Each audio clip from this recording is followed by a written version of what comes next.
Angkatan Bersenjata Ukraina 23 Januari 2025 mencatat 103 kontak senjata terjadi dalam 23 jam terakhir. Bentrokan pertempuran telah terjadi sejak awal hari ini. Penjajah Rusia melancarkan 2 rudal dan 18 serangan udara di wilayah Ukraina, menggunakan 4 rudal dan 29 rudal anti-pesawat. Selain itu, Rusia melibatkan 852 pesawat tak berawak kamikaze untuk menghancurkannya dan melancarkan lebih dari 4.000 serangan terhadap posisi pasukan dan pemukiman kami. Demikian rilis resmi Staf Umum Angkatan Bersenjata Ukraina.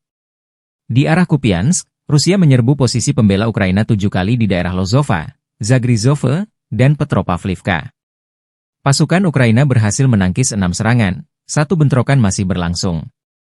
Di arah Kramatorsk, 2 bentrokan terekam di dekat Chasiv Yar, yang masih berlangsung. Di arah Dnieper, pasukan kami berhasil memukul mundur 2 serangan musuh, tambah Staf Umum Militer Ukraina. Pasukan pertahanan Ukraina terus melakukan operasi ke arah Kursk, di mana Rusia melancarkan 9 serangan yang gagal terhadap posisi unit Ukraina pada siang hari.